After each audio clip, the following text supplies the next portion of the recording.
Just about there.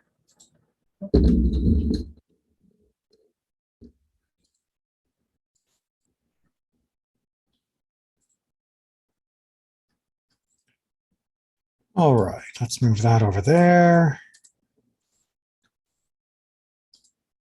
And let's get down to our lesson for tonight.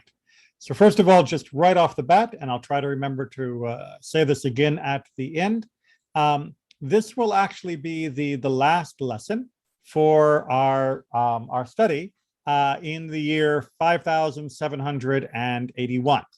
We are coming to the end of this cycle. Now, remember, the pathway to class is something that is always ongoing, except during the high holiday season when it basically gets preempted by all of the main holidays. So we will be resuming class, and I'm just going to double check the date so I get this right.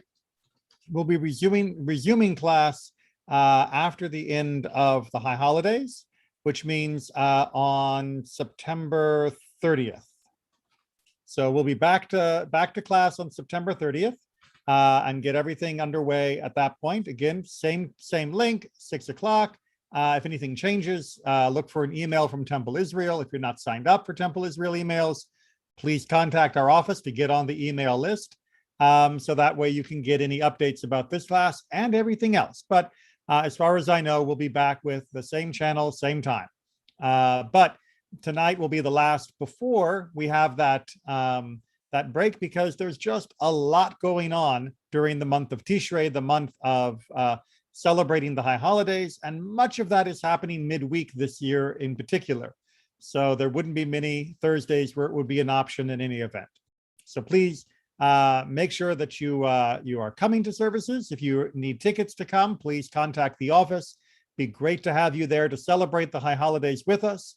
You only need tickets for Rosh Hashanah and Yom Kippur. If you're a member, of course, you already have your tickets.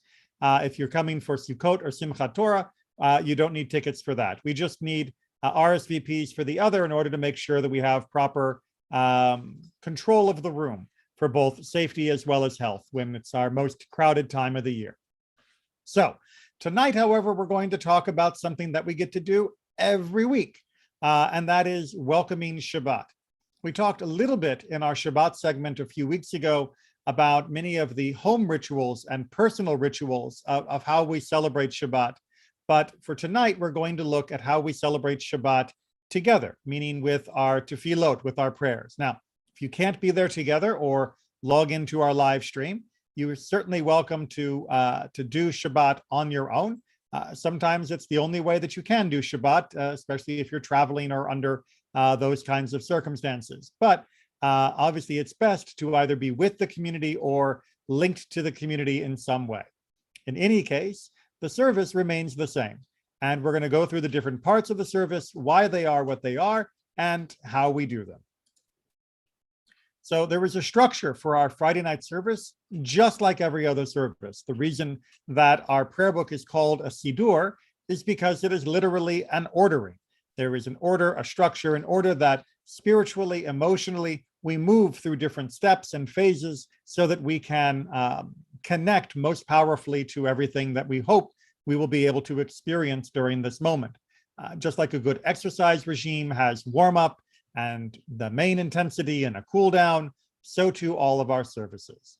Now, we often call Friday night Kabbalat Shabbat in general, but as we're going to see, Kabbalat Shabbat officially only refers to one part of the service. That is then usually followed by a short period of study, which is then followed by Mariv or Arvit, as it sometimes is also called, which is the evening service, which then is followed by concluding passages. And we will look at each one of these sections in turn.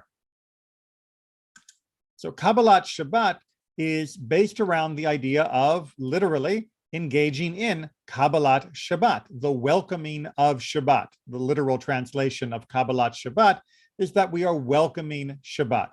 Now, this is an ancient idea that a person would not just sit at home and let Shabbat catch up to them, but that a person would take active steps, both physically as well as spiritually and in prayer, to welcome, to greet Shabbat, to invite Shabbat in.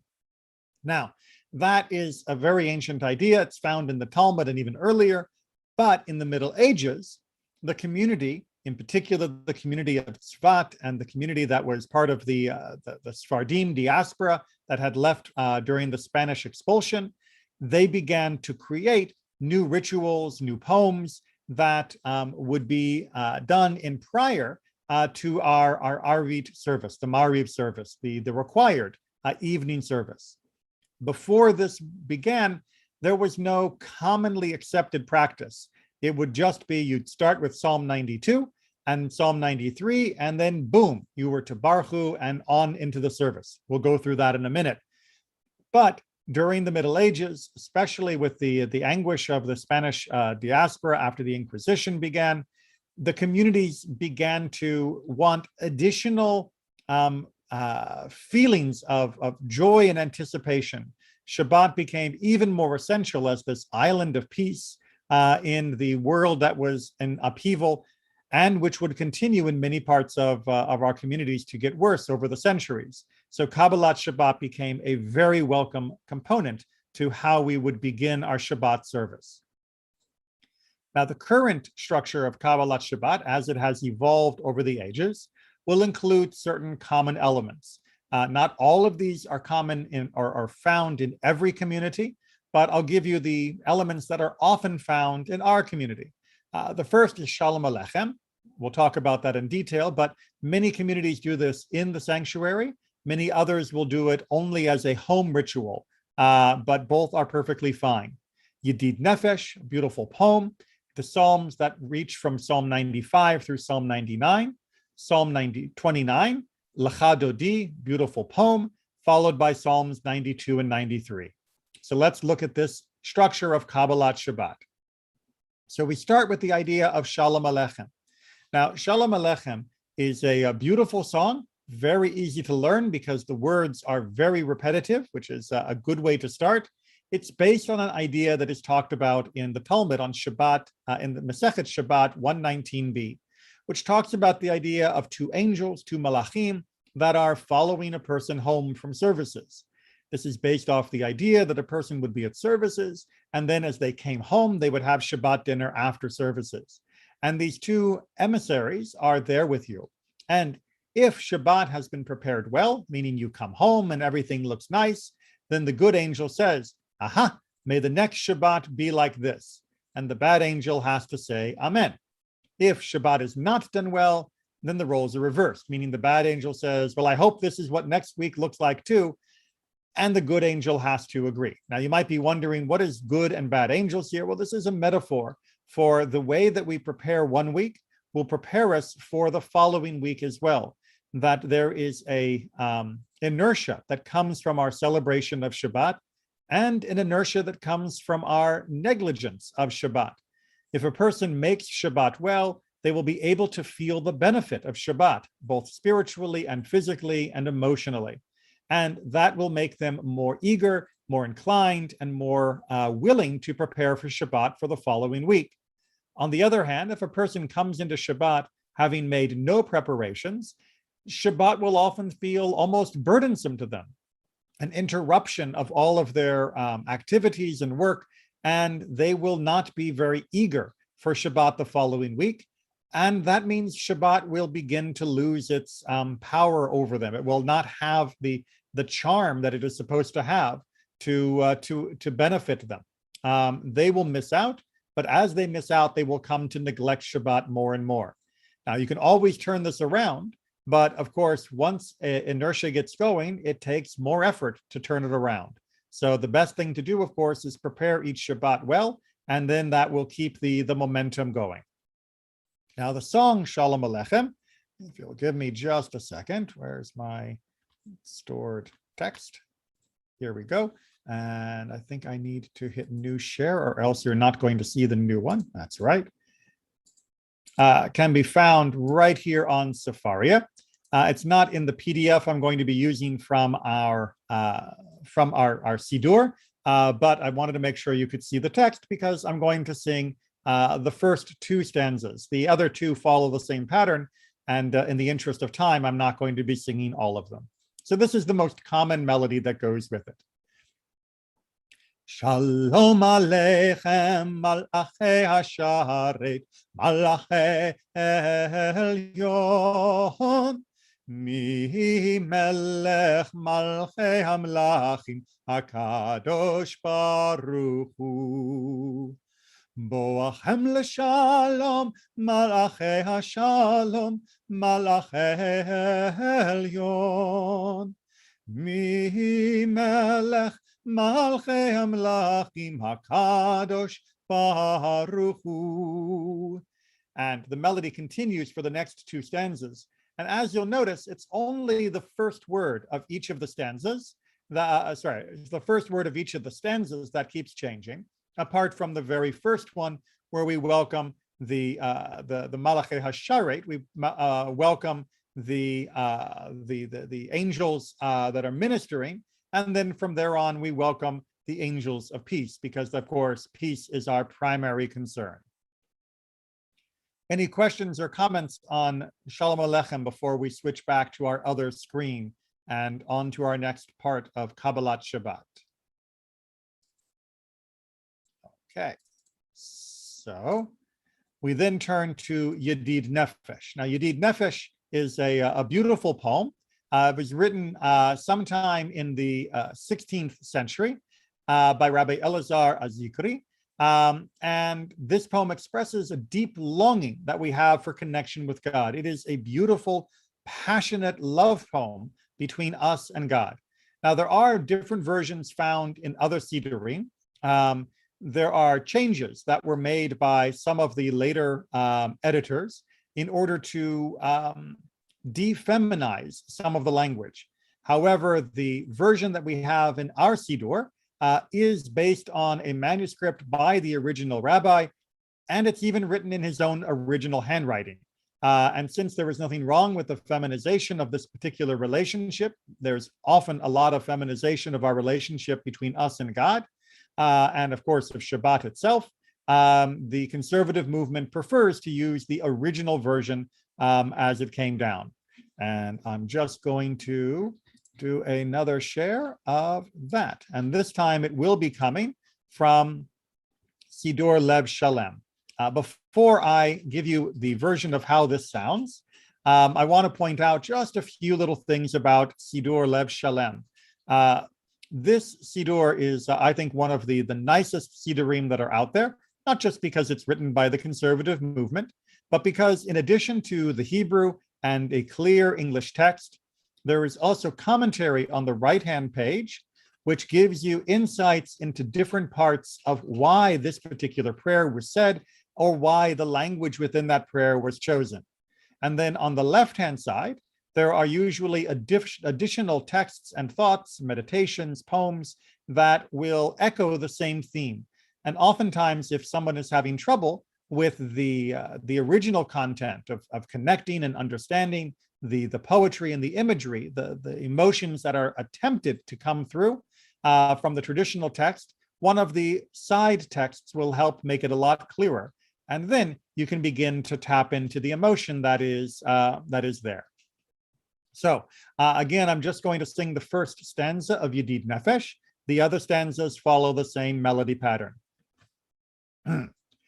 Yedid Nefesh Av harachaman meshoch avdach eretzonach yarutz avdach kemo hayal yishtachave mul hadarach ki yerav lo yedidutach minofet suf and so on for the other three stanzas. Let me just switch back to our other page so that we can continue to talk about the next section. The next section is its own unit. Well, actually, sections from 95 through 99 plus Psalm 29 is its own unit. And these 5 psalms plus the Psalm 29 were added more recently, a few hundred years ago, which is still relatively new for Judaism. And they all speak of singing and praising God as God is revealed in this world through his creation and through his justice. So if you read through these Psalms and you notice there's no mention of Shabbat, why are we singing this as Shabbat? Well, it is because these 5 plus Psalm 29 come as references to God's presence in the world, God feeling God's presence throughout creation. And of course, you do the math, 5 plus 1 is 6. That represents the 6 days of creation. And as we are welcoming Shabbat, we are also saying goodbye to the 6 days of the week that are now passing. As we welcome Shabbat with its restfulness, we are also acknowledging that we can hear and feel God's presence in the world of creation, both through the created elements itself, the forest, the rivers, the mountains, everything else, but also through the justice that we see embedded within what we might call natural law in a philosophical sense, meaning the inherent justice in the world, or at least the goals of justice that are embedded within the world. Now, there are many different songs for this. I'm going to give you a few of them. But before I do that, I want to talk about Psalm 29 so that I don't need to switch back and forth between apps quite as much. So Psalm 29 comes really as a very fitting capstone to the concept of creation, as a reminder of day number 6, because it speaks not only about giving praise to God, but also, again, very explicitly that we can hear God's voice, Kol Adonai, that we can hear God's voice in the world. Now, this is not talking about prophecy. This is talking about our ability to recognize the voice of God, the instruction of God in the world that surrounds us, the created world around us. We don't consider the created world to be a blindfold. This is not something that drives us away from God. The material world is not a barrier to our connection to God. It should be a portal, a lens through which we can recognize God more clearly than if we didn't live in a world that reflected God and God's glory so beautifully. Now, that phrase, Kol Adonai, the voice of God, comes 7 times throughout the psalm. And 7 in biblical numbers, of course, represents the totality of creation. The 6 days of creation, active themselves, and then the 7th day, the day of Shabbat, which is an active form of God's creation through the non-action of creation, through the cessation of Melacha. For more about that, you can go back and watch the class when we talked about how we refrain from work on Shabbat. Additionally, the name Adonai, God's name, appears 18 times throughout this beautiful poem.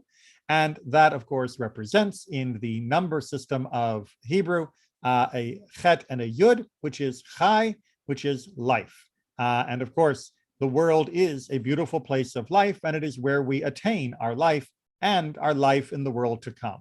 So let's go ahead and take a look at some of the more common songs or melodies that are used for these sections. Let me just hold on a second. Let's make it so that this is not moving piece by piece, but page by page. Hold on a second. Where's my, boom. There we go. Oh dear, I'm on the wrong. It scrolled too fast. Very good. All right. So the first of the Psalms, Psalm 95, you can notice is marked by the Aleph because it is number 1, meaning Yom Rishon, the first day. And the part that we often will sing is called Lechu Neranena.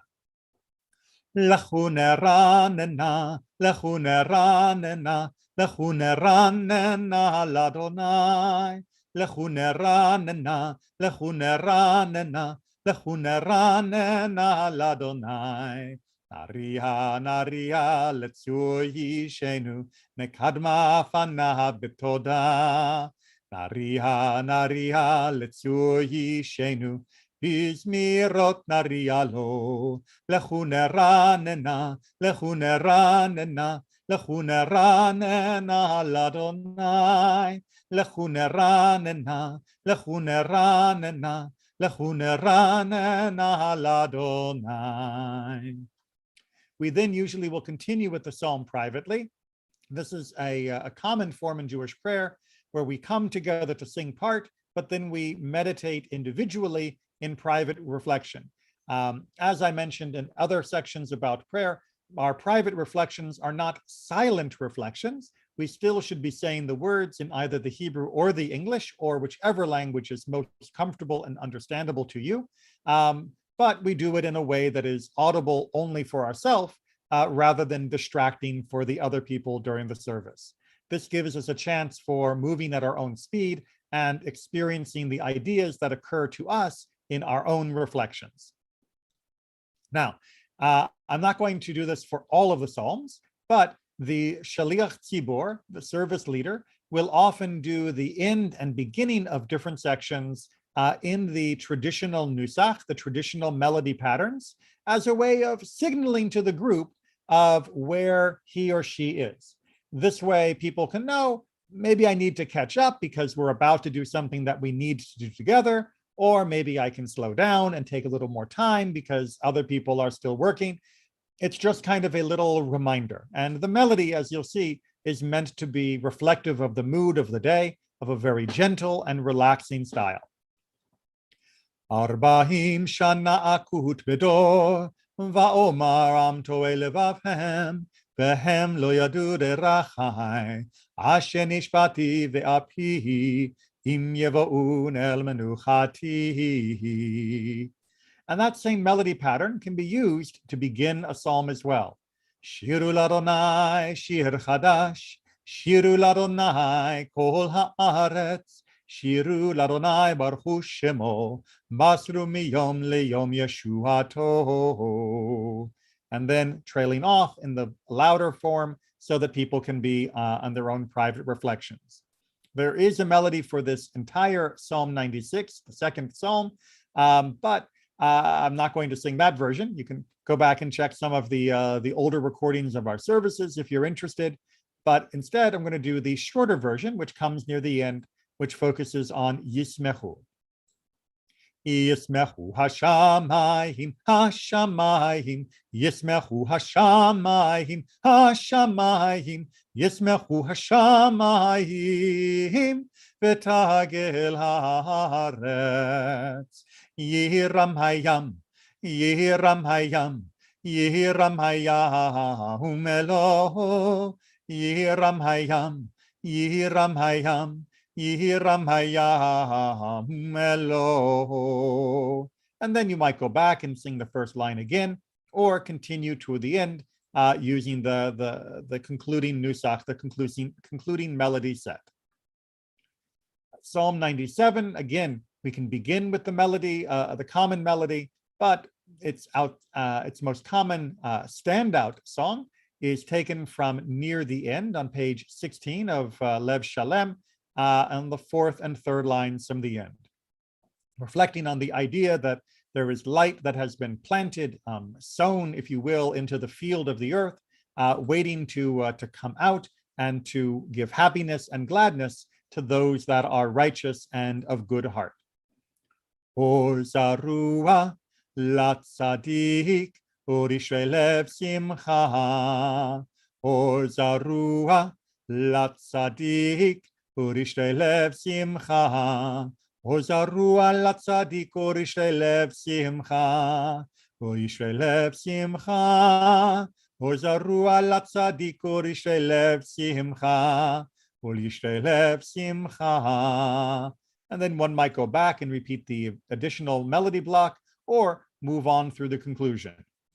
One thing I'd like to mention before I go further is the red text over on the opposite page, what we call transliteration. Transliteration is an attempt to render the Hebrew into English letters to make it easier for those that are not yet comfortable in Hebrew to be able to participate in the Hebrew text. Now, there's a couple things that I need to say about that. One, if you are using this to help check your Hebrew progress, great, that is wonderful. Two, if you are using that because you wish to sing along with a joint communal song, and that is where you are with your Hebrew knowledge right now, great, no problem. Practice the song in the meantime, and you may be able to get over in the Hebrew as well. Three, it should not become a long-term habit. Really, honestly, learning Hebrew with its letters and its vowels is much easier in the long run, because transliteration into English, Well, it's crazy. As somebody who taught English to foreigners for 3 years, I can tell you without fear of contradiction that English is a terrible phonetic system. English is not good for telling people how to make sounds. It's fine for English. I love English as a language. It's beautiful and expressive. But as a set of phonetic symbols, knowing how to pronounce the EI or an O or a U, the vowels in particular, is not intuitive. And if you pick up a different book that has a different set of transliteration code, you're going to start all over again in trying to figure out how to pronounce the words. Much easier to take a week or two, get a pack of flashcards, get an app on your phone, and just buckle down and learn the basic phonetic alphabet and vowels within the Hebrew. You will find that if you're using it daily, that your speed and your fluency will go up very, very quickly. Now, ideally, you will also then graduate into learning the meaning of the words and understand them, but getting past the alphabet, getting past the basic alphabet is not that hard if you're willing to put in a little time each day, drill yourself, and then use it repeatedly so it doesn't get rusty. And you will find that it is much easier long-term than relying on transliteration or just trying to memorize everything. We've got a book. We're able to print this now cheap. Read it, learn it, read it. You'll make your own life easier. Do you have any recommendations as far as like our online sources for learning how to read Hebrew? Because I've been trying that for a couple of years now. I keep attempting. I'm like, let's learn the alphabet. Let's learn how to read it. I thought it would be as easy as Korean, which is what I have experience in as far as non-Roman alphabets go. Right. Was not as easy as Korean. I thought I could learn it in like a day, just like that. And no, I still struggle with it, with like keeping the letters straight and everything, especially with the lack of vowels that you see a lot of the time in various Hebrew texts. They don't always have the vowels written out, just the consonants. And that's a Right. mind boggle. Well, first of all, comparing Hebrew to Korean is a little So unfair. different, so different. Well, because Korean was constructed as Yeah. a very logical language after the language was already well Already said, yes. and, It was it was was purposefully made to be very phonetic. exactly. It was Yeah. designed to be comprehensible. And Hebrew, not so much. It's still better than English. Yeah. Hebrew is consistent. And don't worry yet about reading it without the vowels. To be able to read without the vowels, you really need to get an understanding of Hebrew grammar. Right. Once you have the grammar, then the vowels will begin to pop into your head because you'll know the pattern. And you'll Okay. know what to expect in different conjugations or in different declinations and all sorts of grammar stuff. Okay. But working on the letters, if you have certain letters that are still getting mixed up, send me an email and I'll give you some tips on how to keep some of the look-alike letters from causing you too much trouble. Okay. But really it comes down to daily practice. And, I'll tell you that for many of my students, a good set of, hold on, that's not showing up on the screen. There we are.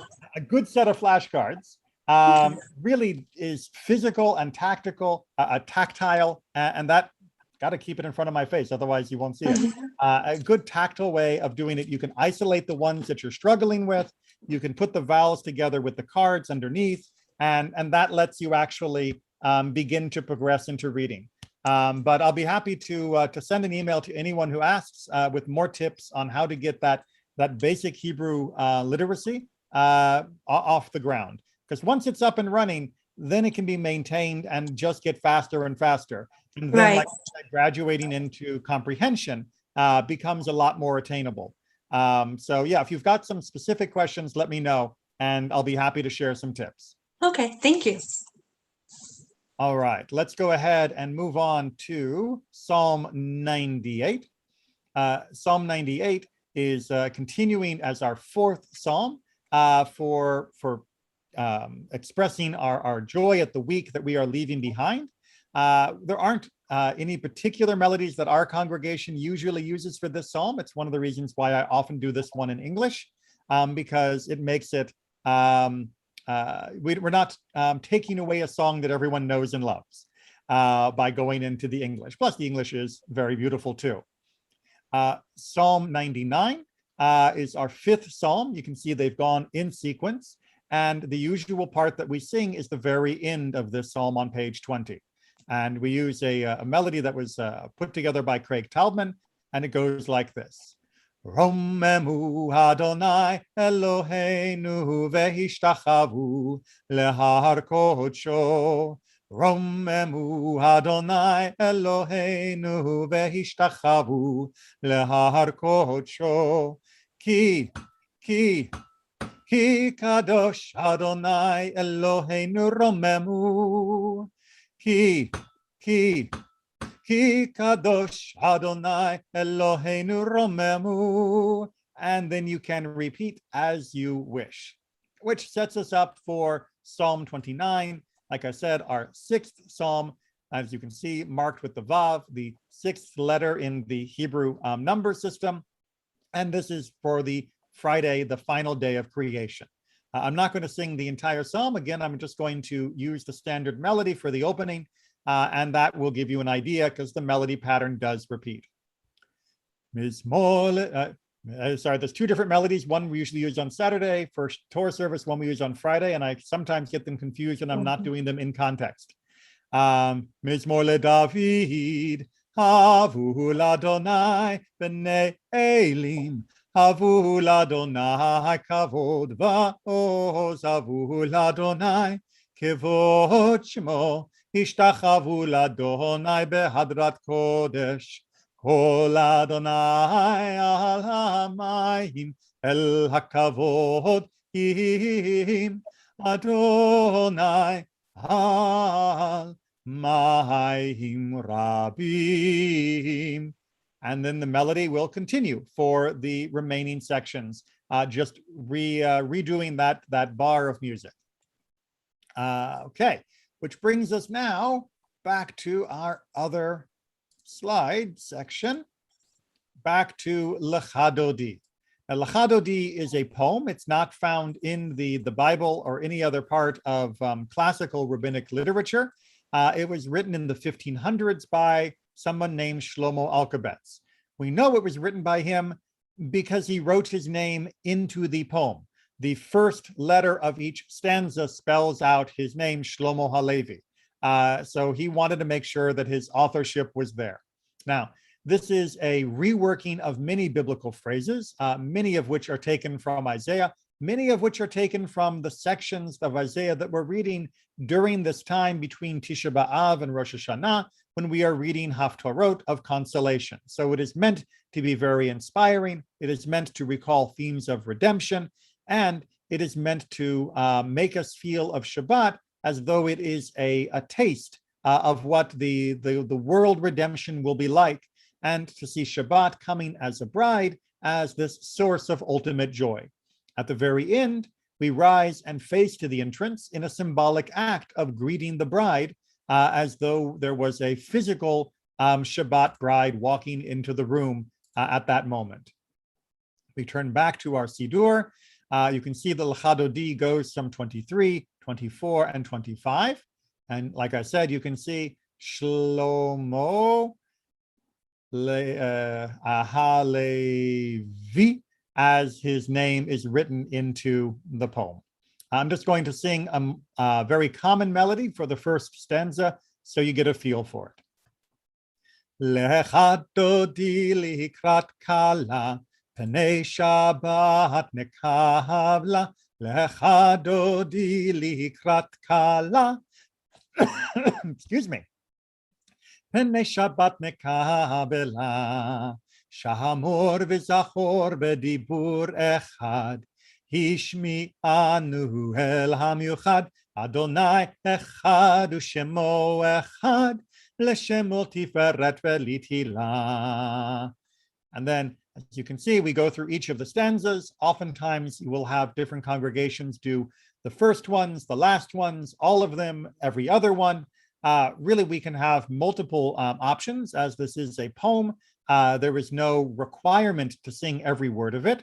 And then at the end, as I mentioned, we talk about Shabbat as the bride, and we rise and greet the Shabbat as though literally at that moment, Shabbat was walking in and joining us.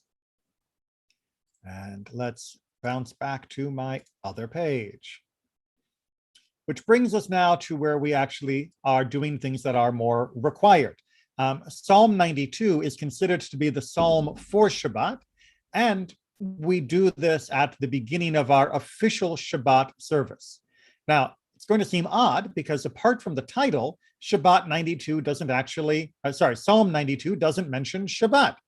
However, the text of Psalm 92, it talks about the idea for the ultimate goals of the world. That we must remember that though bad people will seem to flourish, for example, during the work week, we might feel oppressed by much of what's going on. In the long run, they will wither away. Shabbat, as the contrast, is the moment of eternal, the moment of peace, the moment when we will see that the righteous will endure and outlast the quick growing but fast perishing grass and weeds of those that are evil. And Shabbat is a time where we look forward to eventually that cycle finishing and all people being able to live in peace and goodness long term. Again, echoing the idea that Shabbat is meant to be a taste of what comes at the end of life, at the end of days, in order that we can at least experience some of that during each week. Psalm 92 is followed by Psalm 93, not just in number, but also in the imagery. Biblically, the images of the ocean and crashing waves were usually seen as a symbol of chaos, the idea almost being that the world was resting upon water, but the world resting on water though it is still found to be strong. Its foundations are deep and unmoving. And we are reminded then that God has created a world of order. Those all that time of creation that we reflected on earlier coming back at this point, to recognize that the world may look chaotic at times, but actually there is order and strength over the arc of history. And we're going to switch back to our Siddur and see what we do for that. So we start off with Psalm 92, and usually we sing the top part, which goes like this. Mizmor shir leyom hashabbat, tov lehodot la'Adonai, ולזמר לשמך עליון, ולזמר לשמך עליון, להגיד בבוקר חסדך, ואמונתך בלילות, עלי עשור ועלי נבל, עלי היגיון בכינור. And then we go back and we repeat Mizmor shir leyom hashabbat, the same melody as we did to open that up. And at the end, we have a very striking song with a very confident melody to remind us of the strength of the righteous and their ability to grow and remain ever strong. Tzadikat hamar yifrach ke'erez balvanon ישגה שתולים בבית אדוני בחצרות אלוהינו יפריחו עוד ינון בשיבה דשנים ורעננים יהיו להגיד Ki yashar Adonai suri velo havlatabo. For Psalm 93, there aren't that many melodies that are commonly sung. Again, oftentimes we will do that in English as a reflection of that confidence that despite the crashing of the waves, that there is an eternity to God's plan. And that concludes the Kabbalat Shabbat portion formally. It is then followed by a period of study. Now, it's very common to study something between Shabbat.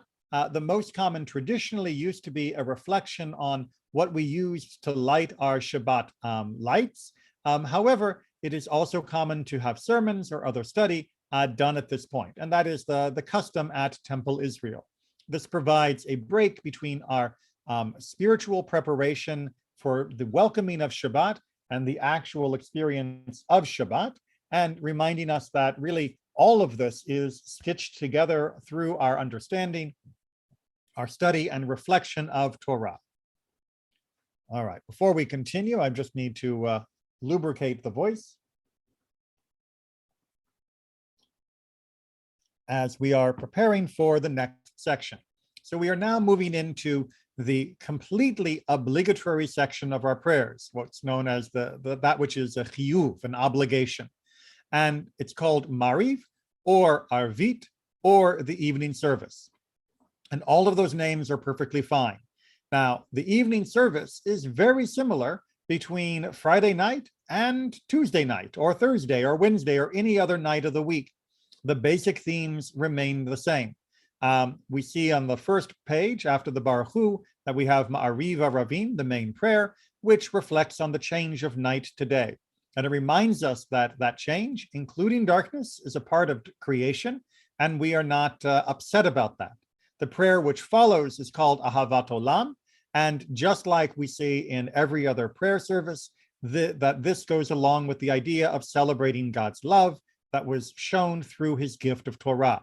Because after all, without the Torah, the ever-changing world around us might seem chaotic, like Psalm 93 hinted, but with Torah, we are able to see the order that emerges out of what appears chaotic to us.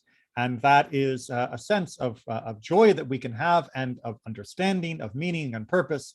And that is one of the finest gifts you can give to a person so that they do not feel perplexed and confused. And let's move back to our Siddur so we can see how that sounds. Let's just flip through to page 39a. First, we have the Baruch Hu, our call to worship. And like every other service, the Baruch Hu has a unique melody that reflects the feeling of that day. For Friday night, it sounds like this.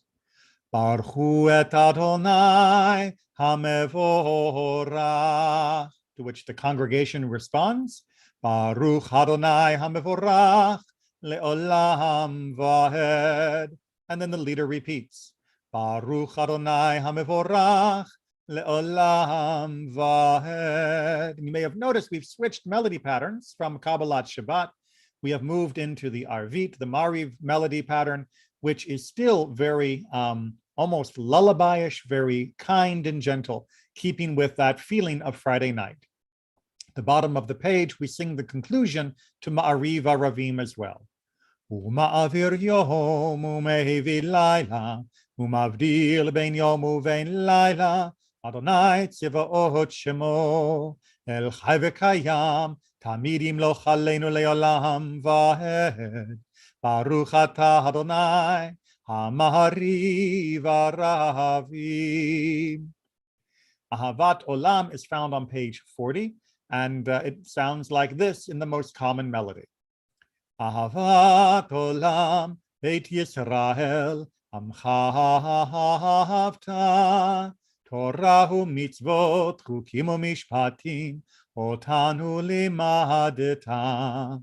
Al kein Adonai Eloheinu, Shochveinu uvkumeinu, Nasiach bechukecha, V'nismach b'divrei Toratecha, Uv'mitzvotecha le'olam vahed, Ki hem chayeinu, Ve'orech yameinu, Uvahem Nege Yomam Valayla Ve'avtecha Al Tasim Mimenu Le'olamim Baruch Atah Adonai Ohev Amo Yisrael. We're going to turn back to our slides to see what comes next, which is Kriyat HaShema, the reading of the Shema. Now, as usual, and as we've talked about in other classes, the Shema and its following paragraphs lead to our understanding of God and thus reciprocate God's love. So you'll notice thematically, we've had an understanding of creation, an understanding of God's loving gift of Torah, which is now followed by our announcement of God's unity and our connection to God and our love for God and our understanding of the relationship that we have to God, both as individuals, as a community, and stretching across time. So those paragraphs with Shema are incredibly important. and then lead us to the next section of prayer known as Emet Ve'emunah, which takes us to the logical conclusion. God has shown the desire to redeem the world through the redemption of the Exodus, right?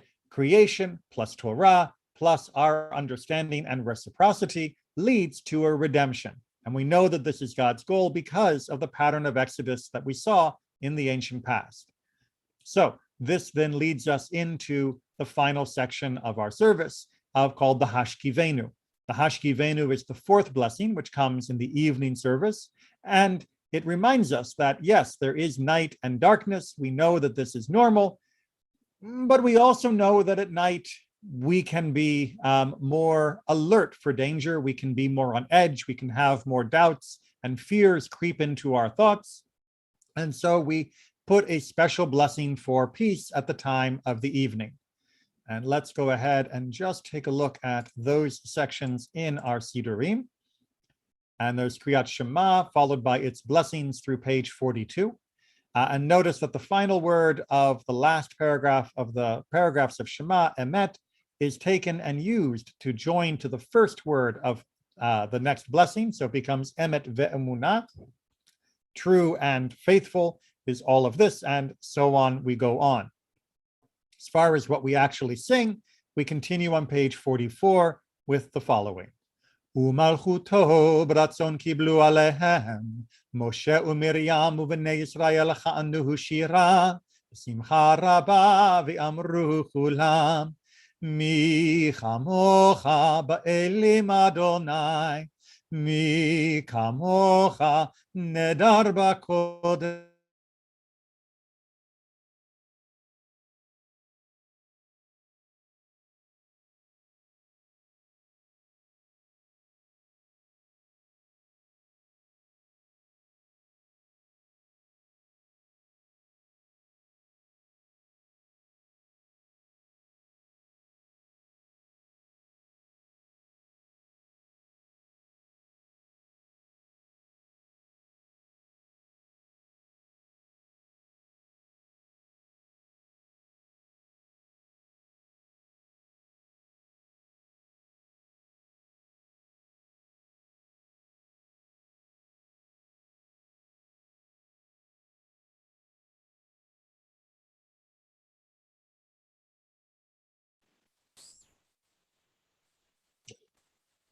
Uh-oh.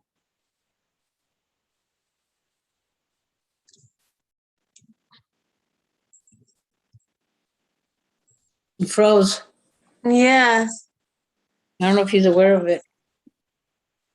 I'm not sure either. Maybe if his streaming cut out, maybe he's rebooting. No, we'll lose him. Uh-oh. We'll lose him. We just have to, I don't know if I should send him a message, but Yeah, send him a message. This is his mother. Send him a message. Oh, okay. How Hi. are you, Kit? I'm doing good. How about you? I'm doing fine. Good, good. If he's streaming out, maybe he's rebooting. no, we'll lose him. Uh-oh. We'll lose him. We just have to send him a message, but Yeah, send him a message. This is That's- his mother. Send him a message. It- I spent the morning, or at least 3 days three times this morning, polishing silver for the Torah, you know, the ornaments, the crowns, the remonim that go on top, the silver things that go on top. One of the congregants and I, every year we get together and we polish it. So on Rosh Hashanah,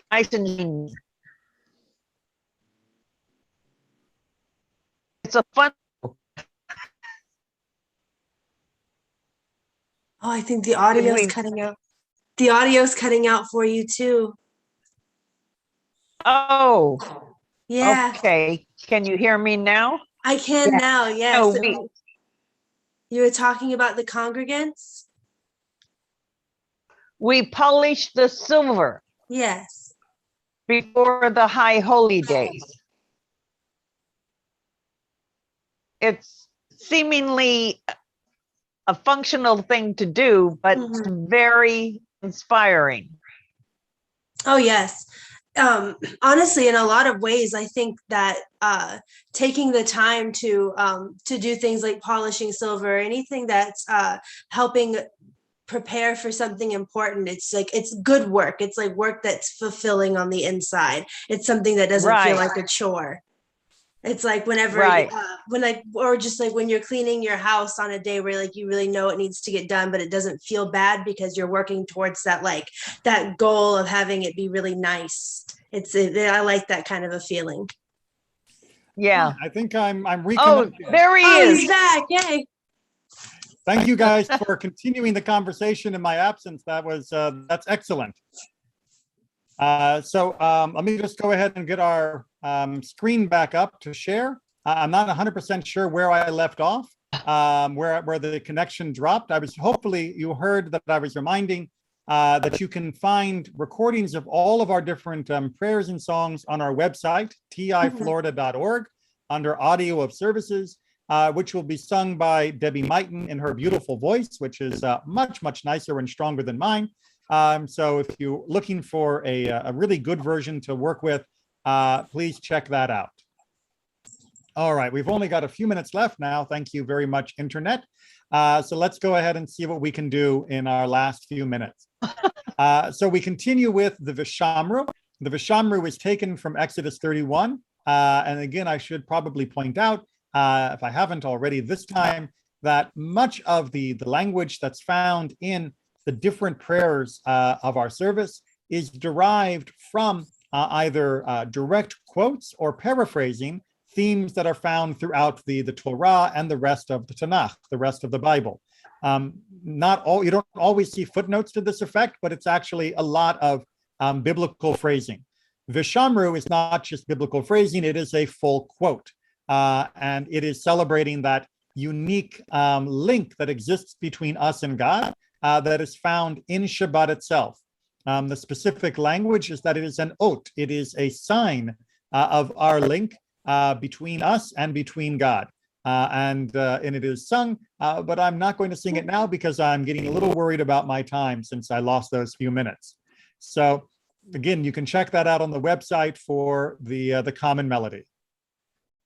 It is then followed up by the Chatzi Kaddish, and the Chatzi Kaddish is, as Kaddishes are, a small break, a small sign that we are moving from one piece of liturgy to another.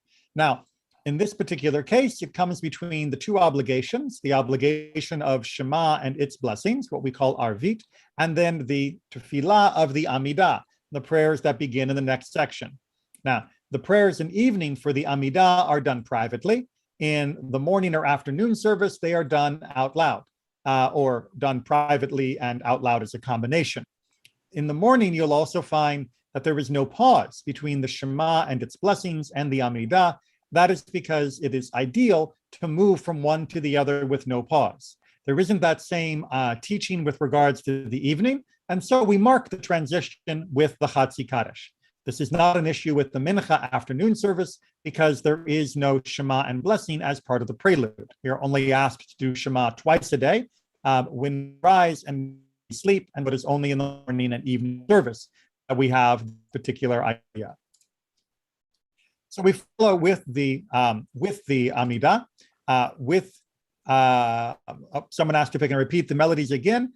So it's on our website, tiflorida.org. And let me put that into chat for those that would like to not have to make sense of what I'm saying. It's tiflorida.org. And if you go under our worship section, there'll be a tab for audio of the services and little MP3 files that you can play. Now, the Amidah is the same as it always is for the opening and the end. The first three and the last three blessings are always the same. However, the middle section changes. During the week, there are many petitions, many requests. On Shabbat, we instead reflect only on the nature of Shabbat without petition. Instead, we focus on the theme of creation as a whole. We limit our requests because on Shabbat, we should see the world as being fulfilled rather than as something that needs to still be tinkered with. We limit that, of course, for requests with regards to peace, which is always necessary, and requests for health for those that are ill. And that encapsulates the Amidah. Following that, we have the Vayachulu, which is done both in the Amidah and separately by the leader, which again is a quote directly from Genesis chapter 2. And it reminds us that Shabbat is part of creation, even though the Christian scholars who divided the chapters began chapter 2 with this paragraph. Really, it is the end of creation, not the beginning of post-creation. Shabbat is part of creation itself, and Vayachula asks us to acknowledge that days 1 through 7 are one unit. We then have something a little odd. I call it the pseudo-repetition. On a regular weekday or other service, we might have a repetition of the Amidah. However, in the evening, we usually don't. Well, not usually, we don't have a repetition. On Shabbat, however, in order to make sure that everybody who is maybe coming to Shabbat at a different pace, maybe came late from work, can finish their Amidah, finish their obligatory prayers and leave together so we can walk home together, at least in the old world, we had this additional repetition, which an individual might skip if they needed to make up time, and which the community would do in order to give them that opportunity. It's then followed by Kiddush, which, as we talked about before, is primarily a home ritual. However, we do it at the synagogue as well, especially based on the idea that historically the synagogue would often be a place for travelers to stay. We didn't have a lot of hotels back then. And so therefore, somebody traveling who didn't have a home in which they could say Kiddush could still celebrate these twin themes of Shabbat, of freedom and creation. And then we conclude with Yigdal. Now, Yigdal is a philosophical poem. It is not only done on Shabbat many times. There are many different ways to finish the service with different songs. Our tradition is Yigdal, which is a very common tradition. It's based on Rambam's 13 Articles of Faith, which we studied way back in our second class. And it was written in around the 1300s by Daniel ben Yehuda. And putting it into philosophy, or putting the philosophy into song form, makes it much easier for a person to remember many of the basic ideas, but is no substitute for studying them in more depth. And I'm afraid we're going to have to wrap it up there because I have a 7 o'clock meeting on a different channel.